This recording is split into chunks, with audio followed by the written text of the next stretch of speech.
Olá, gente, tudo bem? Sejam muito bem-vindos ao Talks Estadão Mídia e Marketing, um podcast que é um espaço para um bate-papo com marcas, com executivos de grandes empresas e a gente conversa, discute negócios, tendências e inovação. Eu sou a Rita Lizauskas, sou jornalista e ao lado do Igor Ribeiro, que é editor do Mídia e Marketing aqui do Estadão, a gente conduz juntos esse bate-papo. E você que já está acompanhando a gente, né, sabe que essa primeira temporada é focada em mulheres que estão transformando o mercado e moldando o presente e o futuro da comunicação e do marketing. Certo, Igor? Certíssimo, Rita, isso aí. E hoje a gente recebe aqui a Natália Garcia, ou Nath. Obrigado, Natália, por ter vindo. Obrigada pelo convite. A Nath é diretora de marketing do Bradesco, onde ela está há 8 anos. Ela já passou no começo dessa trajetória lá pela Ágora Investimentos também e passou por antes disso pelo Citibank e pelo HSBC, entre outros. Soteropolitana, formada em administração pela Federal da Bahia, possui um MBA em finanças pela FGV e pós-graduação em marketing digital pela ESPM. A Natália também faz parte do programa Win-Win da ONU e é uma das Women to Watch de 2024 do Meio Mensagem. Lidera o grupo de afinidade Mulheres para a Frente dentro do Bradesco. Vamos lá? Muito bom, vamos lá. E ela não deixou a gente falar metade dos cargos dela, porque ela disse que ela é legal e os cargos são chatos, né? Burocráticos, né, Ritinha? É muito título, assim, muito nome, muita descrição. Agora, Natália, você tem uma larga experiência no mercado financeiro, Sim. né? Como o Igor trouxe aqui pra gente, né? Acabou acompanhando as mudanças, né, nesse setor que se transforma muito rápido. E um setor também que é referência no mundo, né? O nosso mercado financeiro é um orgulho nacional, referência para o mundo, muito inovador. Em termos de negócio, você conseguiria dar uma geral das evoluções mais recentes desse mercado? Coisas que você acredita que são dignas de nota, né? Que são orgulho quando a gente fala desse setor da nossa economia, quando a gente fala dele para fora. Primeiro, muito obrigado, muito bom estar aqui.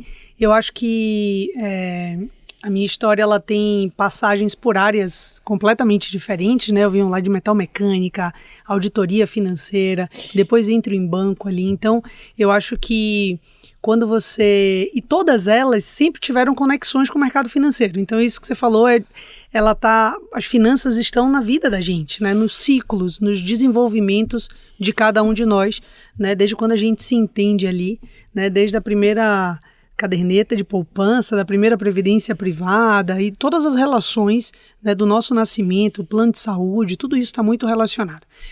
Quando a gente fala de Brasil com o mercado financeiro, a gente tem uma evolução gigante. Rita, quando a gente sai, é quando a gente consegue perceber as evoluções tecnológicas, o ritmo, o ditar de modernidade que a gente tem frente a outros mercados, né? E, de novo, não tem certo e errado, tem um pouco dessa provocação e dessa vontade de estar cada vez com mais controles, né, pelo próprio sistema do país, cada vez mais agilidade no processo, e os bancos investem muito em tecnologia para ter segurança e para ter facilidade, né? E o Bradesco é um deles. A gente tem hoje um foco e um investimento constante, né, em duas coisas que são principais, além da segurança e da proteção dos dados e da vontade de evoluir tecnologicamente para facilitar a vida do cliente final. A gente tem uma outra prioridade que vem aí desde seu Amador Aguiar lá atrás, que é de fato atender o cliente e fazer com que essa inclusão financeira aconteça na sociedade. Então isso são práticas que a gente costuma ali ter como premissa para tudo que orbita dentro do banco. Em termos de produtos, ideias, soluções inovadoras, tecnológicas, integradas a essa facilidade, essa inclusão bancária que você comentou, vamos destacar alguns marcos tecnológicos aí do Bradesco dos últimos anos, aí, porque ele tem alguns, né? Ele fez muito parte dessa evolução em termos de inovação do sistema financeiro brasileiro. Sim, eu acho que a gente pode trazer aqui vários marcos relevantes no meio de pagamento, né? O cartão, que eu acho que esse está até hoje e ele é muito utilizado. O nosso dia a dia é de utilização ali do plástico ou agora através das wallets, né? A gente tem não é um marco do Bradesco, mas a entrega da gente em Pix é uma entrega cada vez mais próxima do cliente, com experiência muito fluida, né? A gente está ali. A BIA, que é uma forma de você se conectar através de um transacional com inteligência artificial, antes da gente falar sobre inteligência de chat GPT, né? Então a BIA começa em 2016, com a parceria com a IBM, onde a gente cria ali, através da tecnologia Watson, uma forma de conectar o cliente e fazer transações através da inteligência artificial. E agora a gente já evolui, a nossa BIA está cada vez melhor, a gente já começou a pilotar aí a BIA generativa, então logo a gente vai ter aí furos de boas coisas para eu contar aqui para vocês. Ou seja, a BIA que é capaz de tomar decisões ali de te ajudar, Ritinha, ela vai ajudar você na tomada de decisão. Porque eu acho que esse é o papel do banco. O banco é um parceiro seu em desenvolver conteúdo para entender um pouco do momento que você está vivendo e do quanto eu posso colaborar para que a sua jornada ali no setor financeiro, nas suas conquistas, no seu desenvolvimento de vida, a gente possa participar junto.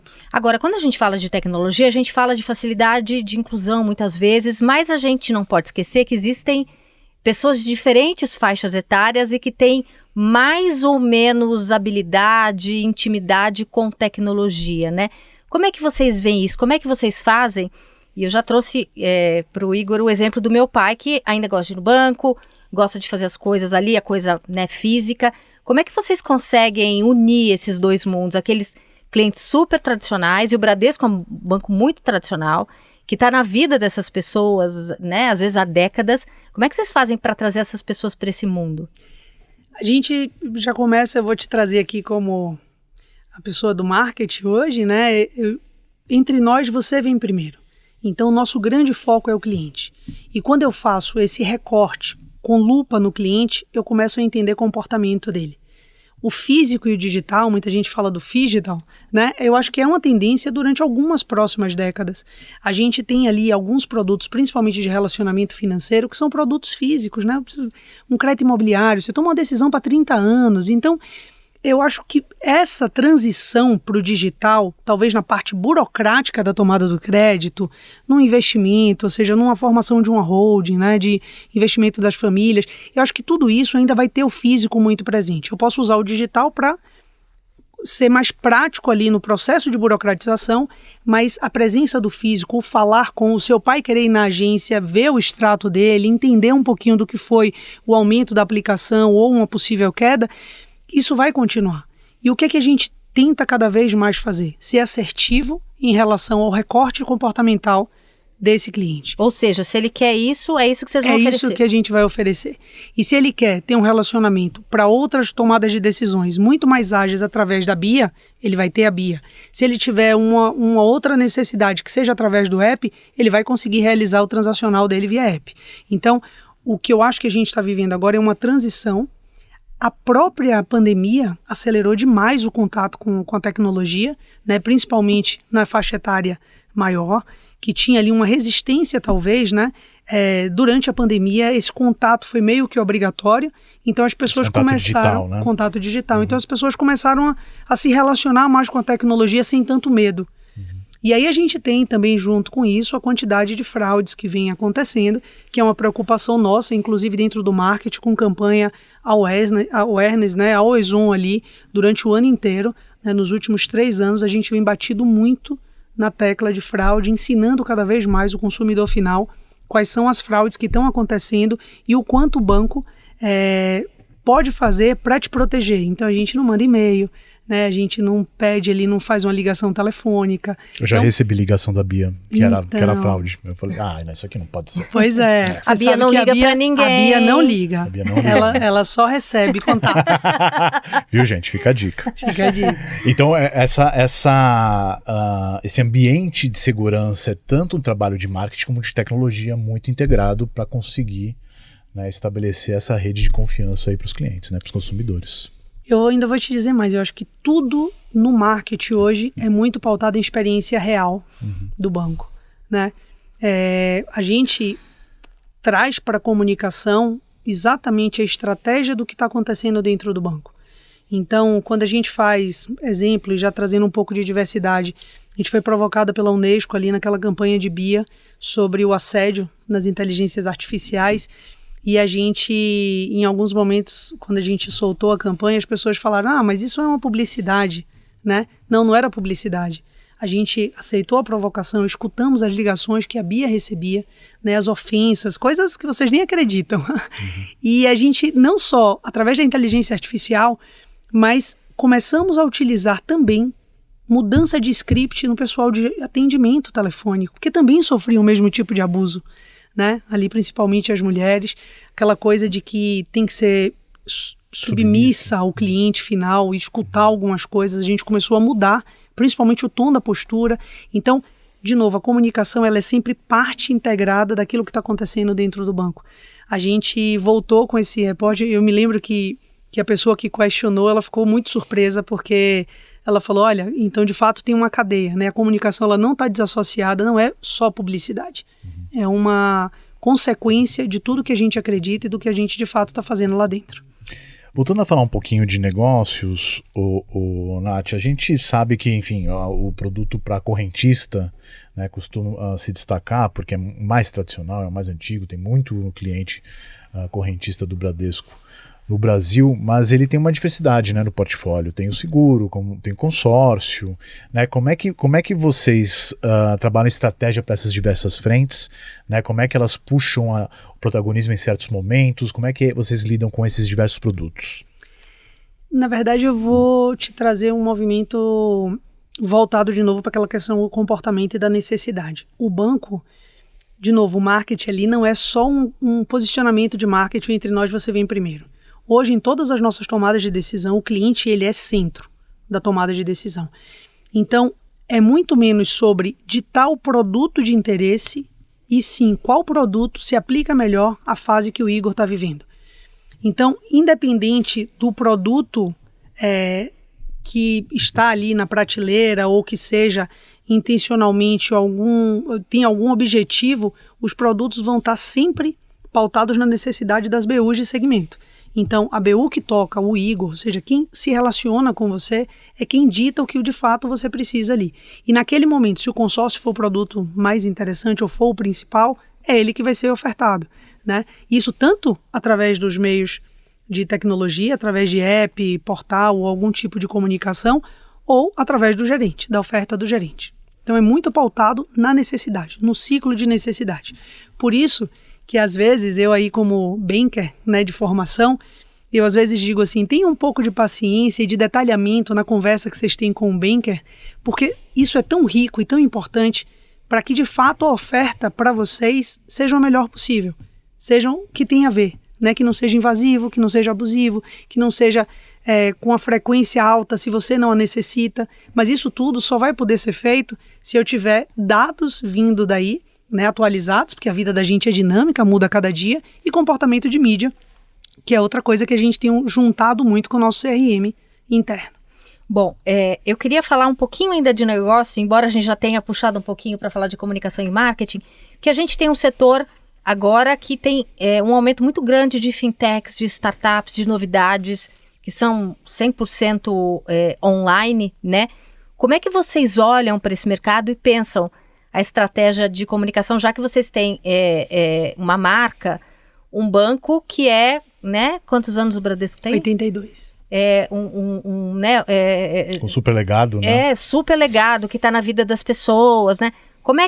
Como comunicar nesse cenário onde existem muitas opções de serviços? Por outro lado, tem o Next também, né? Que é o banco digital mais recente, Então, na verdade, aí eu vou fatiar aqui, dizendo que a entrada das fintechs, né, elas puxaram os bancos incumbentes assim, para algumas mudanças, né, na forma como a gente trabalhava ali as evoluções de tecnologia, principalmente. Só que a gente tem que parar para pensar que os bancos incumbentes são bancos com muitos produtos. Às vezes você tem várias fintechs monoproduto, né? Fintechs de um único produto. Então essa relação da comunicação, a gente consegue perceber, inclusive em respaldo de pesquisa, que o cliente termina que ele tem, normalmente hoje, de 5 a 7 contas, 5 a 7 meios de pagamento que ele utiliza ali, né, que ele se relaciona. Mas quando você vai olhar no aspecto completude, os bancos incumbentes ainda continuam com a participação muito significativa. Então, por um lado, foi muito importante as fintechs chegarem para dar um sacudida ali, principalmente no modelo de jornada mesmo, né, do cliente final, mas a gente continua prezando por muitos aspectos de completude na entrega do serviço, né? Então, a gente consegue estar com a Rita, com o Igor, com o pai da Rita, em toda a jornada, né, de vários produtos. E isso é uma coisa que a gente vem evoluindo, vem investindo cada vez mais para que essas jornadas também sejam tão rápidas e tão disruptivas e tão tecnológicas como as de algumas fintechs que chegam e que já nascem nas nuvens, né? Uhum. Nath, a gente comentou um pouquinho de inteligência artificial da BIA, né? Você deu um temperinho aí do que vem pela frente com a BIA generativa. Como é que você vê a evolução dessa tecnologia em especial junto ao mercado financeiro, da inteligência artificial? Como é que você vê, especialmente o setor bancário, né? Como é que você vê o setor interagindo, trazendo mais para perto essa tecnologia para ajudar nessa jornada do cliente? Quais são as soluções possíveis que você vê no futuro próximo? Nossa, Igor, já tem tantas. De 2022 para cá, né, que ali foi um marco, eu lembro no SXSW a gente teve essa mexida, nessa mudança, né, se falava muito de metaverso em 21, em 22, não foi? E aí em 22, 23, não, em 22 já se começou, o assunto veio com o ChatGPT e dali em diante a gente só vem recebendo atualizações, mudanças, e a inteligência artificial hoje está no banco em todas as áreas, né? A gente vem utilizando isso como um grande aliado.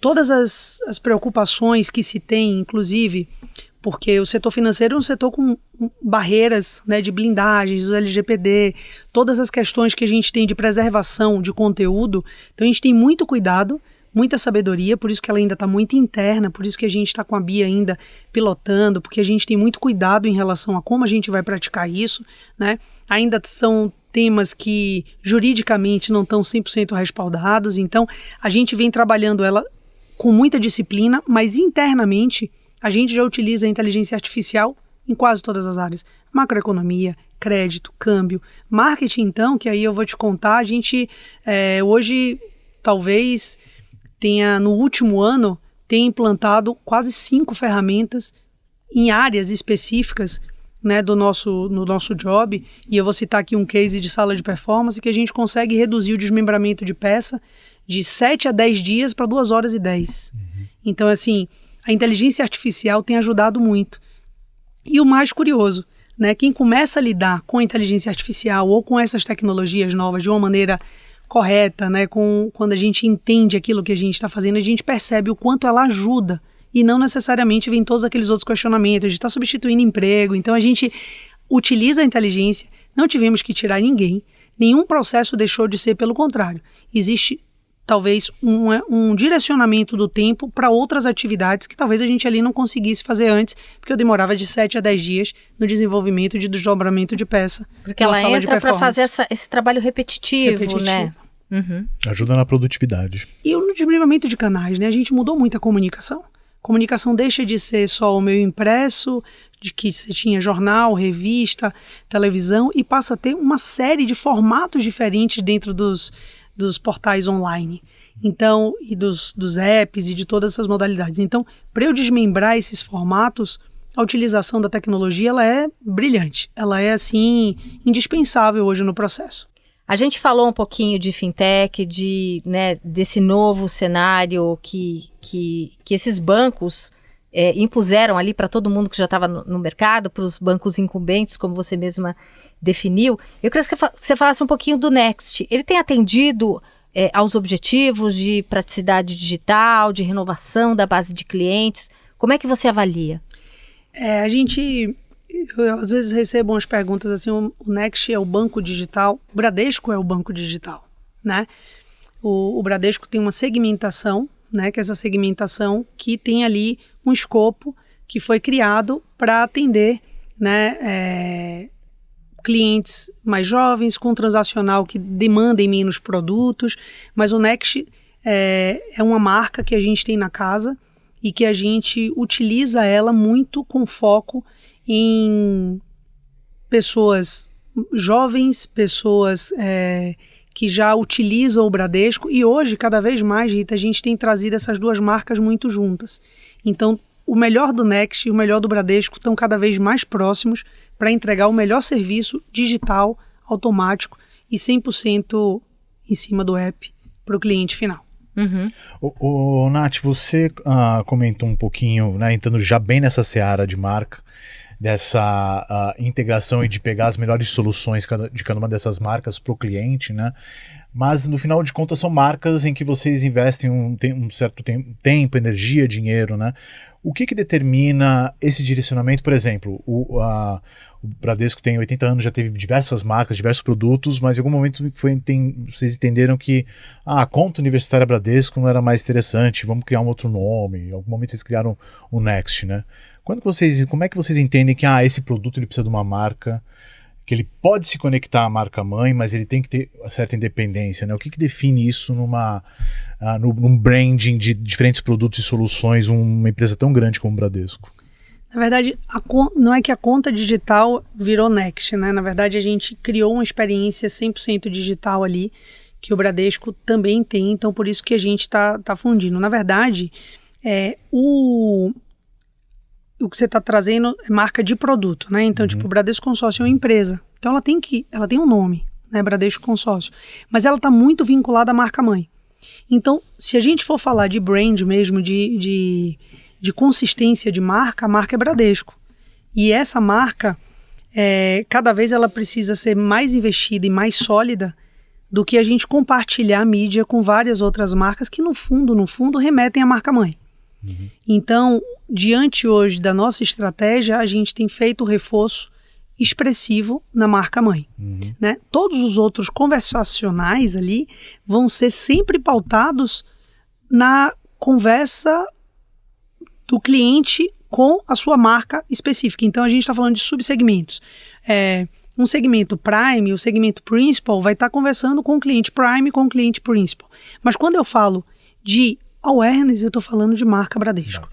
Então essa é a marca da casa. E as outras como satélites ali orbitando o Bradesco no meio, e que entregam todos os serviços para a marca mãe, né? Nath, qual que é a importância de marketing de influência para o Bradesco? Que é uma marca tão tradicional e a gente vê, como você mesma disse, essas soluções de marketing, de investimento em mídia cada vez mais pulverizadas. A gente tem esse crescimento do marketing de influência, que é uma coisa que há 20 anos a gente, né, nem falava sobre esse assunto, né? Como é que você consegue aliar uma marca tão tradicional com uma coisa tão recente, tão nova, que é usar essas pessoas influenciadoras para falar da marca?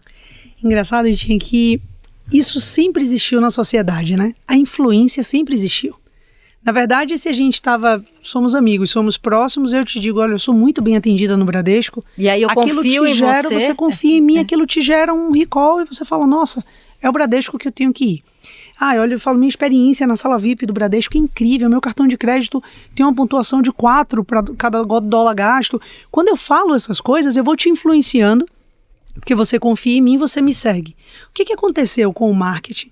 Na verdade, isso foi para um canal de rede com expansão gigantesca, né? Como foi a comunicação? Antes a gente não sabia o que estava acontecendo em outros países, guerras, e as notícias não circulavam com a mesma velocidade que circulam hoje. Então, o marketing de influência é uma ampliação do marketing de prospecção que sempre existiu, só que cada vez mais inchado por comunidades. Então, como é que a gente fala sobre isso? A gente continua falando com a mesma consistência, com a mesma seriedade, com a mesma preocupação no conteúdo e na escolha das pessoas que a gente quer que nos represente, para que, de fato, essas pessoas sejam clientes propagandas e não garotos propaganda, como está o Celton no ar agora, né? Onde ele traz isso muito forte. Ele é cliente do Rio de Janeiro, né, há 40 anos, e então ele é um cliente propaganda.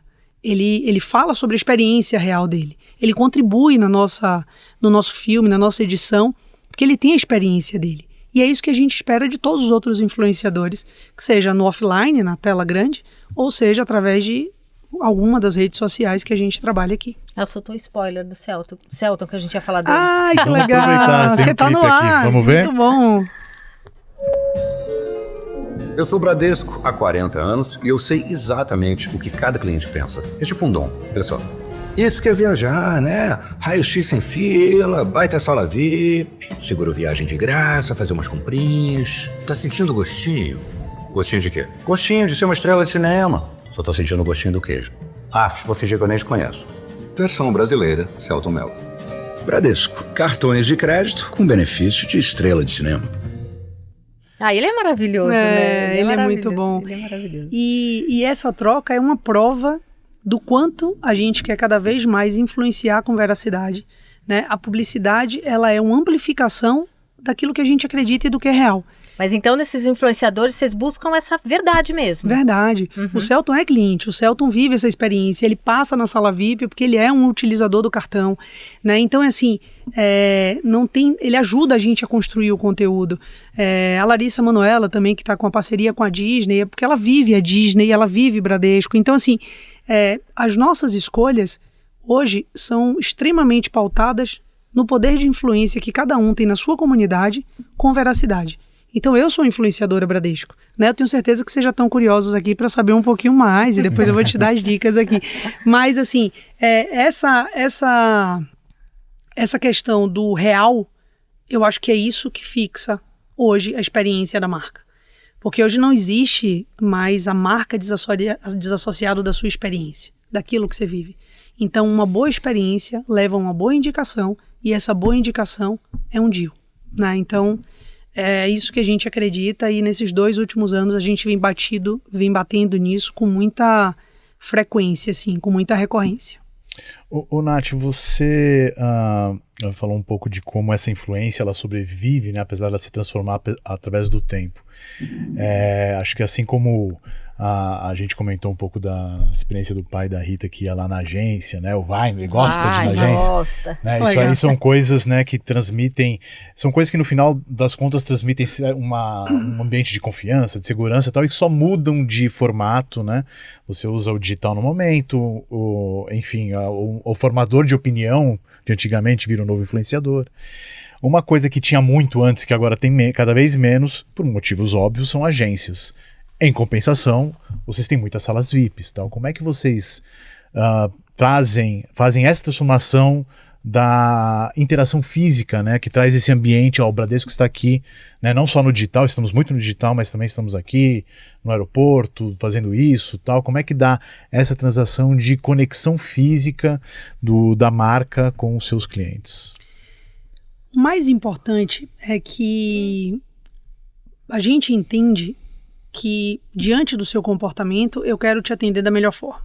Então, por recortes de geolocalização, a gente vê quais são os melhores posicionamentos para que o ambiente físico esteja presente. E não só pela fachada da marca, mas muito pela troca que se tem dentro da agência. O ambiente que o pai da Rita gosta é um ambiente de conforto, de olhar, de entender, de saber um pouco da notícia que saiu sobre o mercado externo e o que aquilo vai refletir na vida dele, né, ou no futuro dele, né? Essa troca, isso vai continuar acontecendo. E qual é o nosso papel? Deixar com que os lugares de Bradesco estejam presentes aonde a população necessite do Bradesco físico. Então, isso é uma estratégia que a gente não vai deixar. O Bradesco tem hoje mais de 38 mil correspondentes bancários. Então a gente continua presente, mesmo no ambiente que a gente saiu da agência física, da agência convencional, a gente tem um ponto Bradesco lá, um correspondente com transações, com compra de produtos, você falou do consórcio, a gente faz no ponto dos correspondentes. Então, assim, o Bradesco está onde você precisa, seja fisicamente ou digitalmente. Esse é o modelo de atendimento.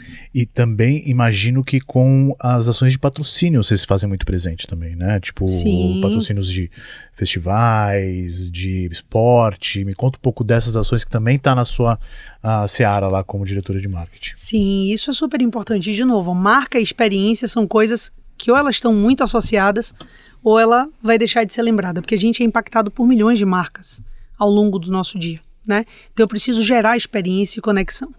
Além disso, eu falo de desenvolvimento financeiro, né? Como eu trouxe aqui a grande preocupação do senhor Amador Aguiar, que a gente continua com esse propósito muito forte. E quando eu falo disso, eu falo principalmente de capilaridades dentro dessas regiões. E o processo cultural é muito forte em todas essas regiões, né? Então, o Bradesco hoje é o maior apoiador da cultura no país. Então, quase todas as festas regionais e culturais do país, nós somos patrocinadores, né? Festas, às vezes, que dependem, no caso de Parintins, 68% da receita da localidade, depende daquelas 2 semanas ali de evento, né? Então, mesmo na pandemia, a gente continuou honrando, né? Mesmo sem ter o festival, porque a gente sabe do quanto aquilo é importante para a sociedade local. Então, hoje o Bradesco tem essa preocupação. A cultura é um dos nossos pilares, o esporte também, hoje a gente tem 3 modalidades ali que a gente tem atuado muito, né? E o mais importante é, de fato, estar presente aonde o cliente entende que aquilo gera benefício para a vida dele, né? Então, eu acho que essa é a nossa estratégia ali no mapeamento. Para alguns dos outros eventos, ou mesmo as modalidades, vamos citar, dar nome aos bois, para eles não ficarem com ciúmes de Parintins, os principais, pelo menos, quais vocês estão? Os carnavais, as festas juninas, né? A gente sai muito do eixo Rio-São Paulo, né? E não porque eu sou baiana, tá, gente? Mas a gente faz cobertura. Mesmo, né? Então, a gente está no Sul, no Movimento Farroupilha, a gente está em Tiradentes, em Minas Gerais, a gente está com os carnavais, as festas juninas específicas ali dentro de Pernambuco, né, ou de Recife e da Paraíba. Então, a gente tem festas no centro da cidade, que são festas específicas ali voltadas para o agronegócio. Estamos em 8 feiras, as maiores feiras do agro, onde a gente tem, e que isso não deixa de ser uma forma de tradição da região, do local, né? Então, hoje, e dos esportes também, que você me perguntou, hoje a gente está com 3 modalidades mais fortes, que é o automobilismo, a corrida de rua e o ciclismo, né? São as modalidades ali que a gente tem apoiado mais. Então, essa tem sido os 2 territórios que a gente tem apostado muito, né? E os outros estão sempre embutidos, porque a gente às vezes fala assim, festival, parece que é um evento de música, não, é um evento de cultura, né? Que está muito em cima desse pilar. Então, a gente traz tudo isso muito plugado dentro do nosso território de cultura. Vamos falar um pouquinho da tua carreira, né? Você trabalha no mercado financeiro, né? Que é predominantemente ainda masculino, né? Queria que você contasse, você estava contando pra gente, antes da gente entrar aqui no estúdio, que você tem 2 filhas. Sim. Como é que foi essa sua trajetória dentro desse mercado, sendo mãe? Que a gente sabe que muitas vezes é um momento difícil para a carreira, né? Porque muitas mulheres são demitidas, muitas mulheres quando voltam da licença maternidade não tem mais a mesma função, né? Então quem é mulher sabe o quanto é difícil a gente investir na nossa carreira e ao mesmo tempo na maternidade, né? Queria que você contasse um pouquinho para a nossa audiência como é que foi esse teu caminho. Bom, ele é um caminho que eu digo que não foi muito programado, até essas mudanças, né, de carreira, ou seja, metalmecânica, auditoria, entro em banco, ali dentro do banco eu já rodei várias áreas, né, e você falou muitas delas majoritariamente masculinas, mas tem muitas mulheres também no banco. Hoje o nosso quadro de mulheres é 52% do quadro, né, e a gente depois tem outros critérios a nível das lideranças, mas a nível de quantidade de mulheres dentro da organização, o Bradesco se preocupa muito com os pilares de diversidade, tá? E não só o de gênero, mas os outros também. A gente tem uma subgrupos ali, onde essas vozes são trazidas com muita força. E eu tenho a Joana, de 14, que faz 15 agora, né? E a Laurinha, de 3, que faz 4 esse ano, né? Agora em 25. Assim, e talvez esses 11 anos sejam justificativa de como não é simples ter filho, né? E conciliar ali, porque não é só ter o filho, né? É conviver, é ser mãe de fato, né? É ser mulher, né? É estar dentro de casa, é dar conta da casa também. Essas multifunções que a gente tem. Então, esses 11 anos aí talvez seja a resposta para que mostre o quanto a gente pensa e a gente avalia se tem o melhor momento, se não tem. Todas as cobranças, né, Rita, que eu acho que a gente vive como mulher aí no mundo corporativo, que estão melhorando, né? As gerações anteriores à nossa já sofreram muito mais com isso. E eu acho que a gente tem um papel muito grande para puxar que as novas gerações, que a Joana e a Laura não vivam, talvez, algumas coisas que a gente está vivendo hoje. O que eu sempre fiz para conseguir conciliar, e aí eu acho que o Papai do Céu está muito do meu lado ali, eu tive chefes, inclusive homens, a maioria deles, incríveis. Assim, eu fui muito sortuda com os homens que tiveram ali na minha vida e que sempre entenderam a maternidade com os limites, com a minha vontade, né, de ser genuína no fato que quando eu digo, olha, eu não posso ir hoje porque eu tenho que fazer alguma coisa para minha filha, aquilo é entendido, como também eu posso virar uma noite no escritório sem ninguém me pedir, porque também eu preciso. Então eu acho que essa maturidade, essa troca na relação minha com os meus chefes, nunca ficou muito... Eu nunca vivi muito uma situação delicada durante a maternidade, né? Eu tive um líder ainda no Citibank, o Luciano Peixoto, eu acho que vale ressaltar aqui, eu me lembro que eu tive um sangramento ali, os primeiros 15 dias, né? E eu estava com muito medo de ter que me afastar do banco, na época, e o Luciano trabalhava aqui em São Paulo, eu na Bahia, ele me ligou e falou, eu vou te cobrir, eu fico aí, não se afasta, isso vai passar rápido e vai dar certo. E nem precisou os 15 dias, que a gente descobriu o que era, parou o sangramento. Então, existe, né, existe na maioria, esse não é o habitual dos casos, eu acho que cada dia melhora mais, mas há 15 anos atrás, eu tive um cara que foi esse chefe, né, comigo. Então, eu nunca vivi muito essa dificuldade, mas participo de muitos depoimentos de mulheres que vivem isso. Eu acho que hoje, como conselho, nos fóruns que eu faço, eu acho que o mais importante hoje na carreira da mulher é ela entender aonde está a felicidade dela e de que ela não vai ser perfeita. Esse é o segundo grande start que a gente tem que ter, que hoje, com 46 anos, eu acho que eu tenho maturidade para poder tomar algumas decisões onde eu priorizo aquilo que me faz bem e o que eu acho que faz sentido né? Hoje eu reconheço muito, eu não sou perfeita. E eu não vou conseguir girar todos os pratos. E é humanamente impossível. Agora eu preciso quebrar o prato? Não, posso apoiar aqui agora depois eu apoio o outro. Eu não vou conseguir responder todos os 500 tentativas de contato através de WhatsApp, Teams, e-mails durante um dia, né? Então eu vou responder 200, 300 e tá tudo bem. Né? Então, antes não, né? A gente fica como devedor, a gente sofre ali um pouco.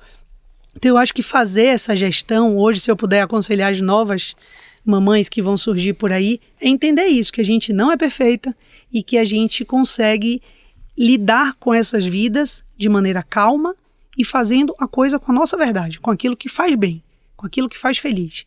Se esse trabalho é um trabalho que te consome ao ponto de você não ser também feliz com o ambiente da sua casa, ele não é legal para você. Busca outro, sabe? Então, eu acho que isso é a coisa mais importante para a gente conseguir estar real aonde a gente está fisicamente, né? Estamos na casa, vamos viver casa. Estamos no trabalho, vamos viver trabalho. E assim sucessivamente. Eu acho que esse... E essa tua consciência, essa tua maturidade, né? De como foi importante ter essa pessoa que falou, tô aqui com você... faz com que você tente ser essa pessoa para outras mulheres? Super. E aí, às vezes, isso pode ser confundido por ser mulher também, está ajudando outra mulher, tem uma sensibilidade maior. Não, eu acho que isso, como ser humano, eu acho o estar atenta no momento que você se torna gestor, a empatia, não só pela empatia, mas a generosidade de estar atento a uma escuta do que aquela outra pessoa está vivendo, é um dos principais princípios para você ser um bom gestor, independente do gênero, né? Porque tem situações com o homem também que ele vive que são muito complexas, que são difíceis e que se você está disposto a se colocar de fato no lugar do outro e não só porque às vezes a gente usa muito essas palavras que estão aí, a empatia é uma muito utilizada, mas eu acho que as pessoas ainda são muito pouco empáticas no real sentido, né? Dessa generosidade de dizer, poxa, eu te escuto, eu tô entendendo o que é que você está vivendo. E tem os homens que querem ser pais presentes também, né? Quando a gente olha nesse cenário todo, né? Você vê esses homens que também querem estar presentes, que também querem buscar o filho na escola, que também querem levar no médico, né? Isso é importante para eles e também para essa parceira, né? No caso de um casamento heterossexual, né? Não, muito importante. E mais do que isso, esses homens hoje também têm um processo de aceitar dizer isso. Porque eles não foram estruturalmente programados para dizer isso. Então ele acha que ele não pode dizer no escritório que hoje ele vai chegar um pouco mais tarde porque ele tem a festinha da escola do filho. Ele não pode dizer que hoje ele vai, cobrir a mulher ali numa coisa porque a mulher está trabalhando e ele talvez esteja mais perto da casa e possa voltar para ficar com a criança. Então, não quer tirar, muitos homens não têm não querem dizer que querem tirar licença paternidade, né? Porque, poxa, o que é que o escritório pode pensar se eu for tirar minha licença paternidade? Então a gente tem que começar a mudar isso também. Tem direito, mas segundo a lei ainda são 5 dias só para homens. Dependendo, existem algumas exceções, né? Mas tem isso, né? O que vão pensar de mim? O que vão pensar? É um aprendizado para os homens também. Estruturalmente, a gente não foi criado assim, né? Exato. Na verdade, mas os filhos são das duas pessoas. Sim. Então, é isso. Quando você tem comentado sobre conselhos, como você lida com tanto com as suas funcionárias, outras pessoas que você encontra no ambiente profissional, me vem muito à mente o Mulheres para Frente. Eu queria que você contasse um pouco dessa experiência, o que significa esse grupo de afinidade, como ele funciona e o que ele impacta lá no banco. São pautas de conversas, né? Eu estou falando aí do de gênero, mas a gente tem outros grupos lá. O grande objetivo é que cada vez mais a gente conseguisse multiplicar conversas que não só num papel de conselho, mas num papel de alguém vive isso também. E se alguém vive e consegue se dar bem ou utilizou alguns recursos para conseguir tornar isso mais leve, vamos dividir para que outras pessoas escutem. Quase todas as dores são muito similares, principalmente no gênero. Tá? Vou fazer aqui um recorte de gênero porque a gente está falando dos Mulheres para Frente. As mulheres, a gente tem quase sempre os mesmos problemas, né? Tem ali a questão estrutural do machismo, a questão de como eu faço para equilibrar, né, casa e trabalho, como é que eu faço para talvez me tornar presente na rodinha do Clube do Bolinha, né? Como é que eu entro nesses assuntos. Então, essas coisas, quanto mais faladas e quanto mais verbalizadas em grupos mistos, inclusive, o Mulheres para Frente ele não é feito só de grupo de mulheres. São mulheres, mas tem homens presentes e cada vez mais a gente chama isso. O convite é feito para o homem e para a mulher. Então, quanto mais a gente conversa e a gente traz alguns pontos, cliques de mudança ou de pelo menos atenção para determinados comportamentos começam a aparecer. Então, a nossa ideia não é uma coisa de ativismo, mas sim uma coisa de conversa com escuta. Porque quando eu tento te convencer de algo que eu acredito, eu posso ter um bloqueio na escuta. Mas quando eu te chamo para a gente conversar muito juntos, e juntos a gente tomar decisão sobre algum exemplo de uma atividade que aconteceu ou de algo que aconteceu, eu começo a te chamar para ser meu sócio na transformação disso. Então eu acho que esse é o grande propósito do Mulheres. Legal. O que você falaria para as mulheres que se inspiram em carreiras como a sua, né? Mulheres que possam eventualmente estar assistindo a gente e falar assim, caramba, eu quero chegar lá, eu quero ser diretora de marketing de uma grande empresa, né? Uma coisa meio de conselho mesmo, né? O que você diria para essas pessoas que querem trilhar um caminho parecido com o seu? Primeiro, estudem muito. Eu sou muito focada, disciplinada nas coisas que eu quero, né? Eu acho que a mulher e o homem, o ser humano, tudo o que ele quer, ele consegue fazer. Então, se eu quiser amanhã ser boa em outra disciplina e eu me colocar à disposição, estudar, fizer o meu melhor, eu vou ser boa naquilo que eu estou fazendo. Então, primeiro, estudem muito, né? Não se sintam cobradas pelo sistema, tenho que estar check, dono em todos os itens, mas eu sou boa nas coisas que eu faço, comemorem esses itens de conquista, porque a gente costuma ter tantas cobranças. E hoje eu comemoro durante o dia. Poxa, consegui fazer ok de vermelho, sabe, no papel, em 10 coisas. Opa! Celebrar as pequenas conquistas. As pequenas conquistas. E eu acho que a questão, além dessa coisa de estudo mesmo, é uma outra questão que é verdade para ser feliz. Como é que eu consigo cada vez mais me reconhecer como uma pessoa feliz naquilo que eu faço? E isso não é papo, né? Não é uma coisa que, poxa, é tão difícil identificar. Não, identifica mesmo. A gente hoje sofre muito, eu acho, esses efeitos manadas, né? Que tem que ser assim, tem que cumprir determinado padrão, tem que ter determinado formato estético, tem que ser dentro de uma ótica X, tem que ter num recorte, porque se eu não fizer tudo isso, eu não vou ser feliz, porque não, vai ser sim. Se cada uma dessas coisas for imprimido como uma verdade sua, né? Se você de fato quiser fazer aquilo. Então eu acho que estudar muito, se disciplinar, ser correta nas coisas que faz e ser verdadeira com você. Então, se você disser assim, estava programado tudo isso na sua carreira, passar por tantos mercados completamente diferentes, não. Né? Então, eu começo em indústria de metal mecânica e hoje eu estou sentada no marketing em um banco. Então, não tinha uma programação para isso. mas aparecem as oportunidades e eu detecto que a minha felicidade está em gerir pessoas, em cuidar de gente, eu posso sentar no marketing, né? Eu posso sentar em qualquer outras funções, porque eu vou me dedicar, eu vou aprender, eu tenho escuta ativa, eu entendo quem está, os excelentes profissionais que tem no departamento, e ali eu vou aprender com aquelas pessoas e vou trocar com a minha experiência aquilo que eu também sei.